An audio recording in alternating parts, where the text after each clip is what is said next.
Hello horror addicts, कैसे हैं आप सब। आज मैं फिर से हाजिर हूँ एक नई कहानी के साथ। एंजॉय। प्रदीप को खून से लथपथ देख अम्मा के होश उड़ गए।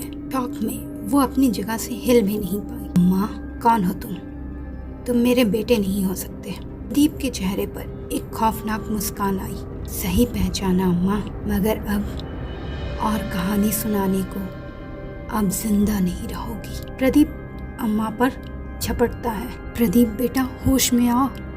तू ये क्या कर रहा है? मैं तेरी अम्मा हूँ, तू मुझे नहीं मार सकता। अम्मा उसे होश में लाने की बहुत कोशिश करती है, पर सब बेकार। अगली सुबह पूरा मोहल्ला चीखों पुकार से भर जाता है। सुधा और बच्चे सब रो रहे होते हैं तो प्रदीप भी अनजान बनकर छाती पीटकर रोने लगता है और मौका देखकर सुधा से कहता है, सुधा, मुझे यहाँ कुछ गड़बड़ लग रही है। तुम बच्चों को लेकर मायके चली जाओ। जब सब ठीक हो जाए तब आ जाना। सुधा भी मान जाती है और बच्चों को लेकर चली जाती है। इधर प्रदीप अपने साथियों को आज़ाद कराने की योजना बनाने लगता है और गांव वालों को समझाता है कि सड़क में कुछ भी भूतिया नहीं है, सब अफवाहें हैं। भोले भाले गांव वाले मान भी लेते हैं और सड़क पर जाने को तैयार हो जाते हैं। घर भेजने के बाद प्रदीप ने ना तो सुधा को फ़ोन किया, ना मिलने ही आया। यहाँ तक कि सुधा के फ़ोन का जवाब भी नहीं दे रहा था। सुधा को किसी अनहोनी की आशंका होने लगी। उसने बच्चों को घर पर ही छोड़कर गांव वापस आई तो उसे सब बातें पता चली। उसे अपनी सास की बातें याद आने लगी। उसे समझ आ गया कि प्रदीप के अंदर कोई आत्मा ने प्रवेश कर लिया है और अगर उसने कुछ न किया तो एक दिन उसको और उसके बच्चों को भी वो मार डालेगा। उसने अपनी कमर कस ली और घर जा पहुंची।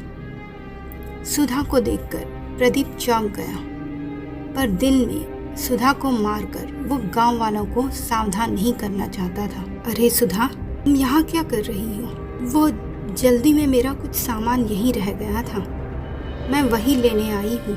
सुधा ने बहाना बनाया और बातों बातों में उसे आईने के सामने ले गई। आईने में उस औरत का अक्स देखकर सुधा की आंखें डर से फैल गई और प्रदीप ये भी देख चुका था। तुम्हें यहाँ नहीं आना चाहिए था सुधा।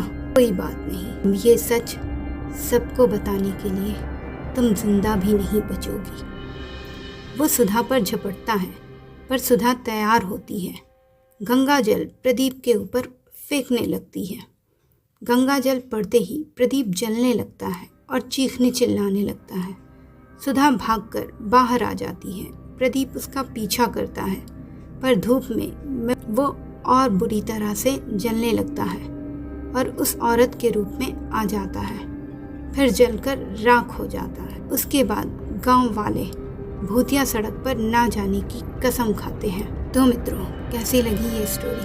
अपनी राय कमेंट बॉक्स में ज़रूर दीजिएगा और मेरे चैनल को सब्सक्राइब करना बिल्कुल मत भूलिएगा। धन्यवाद।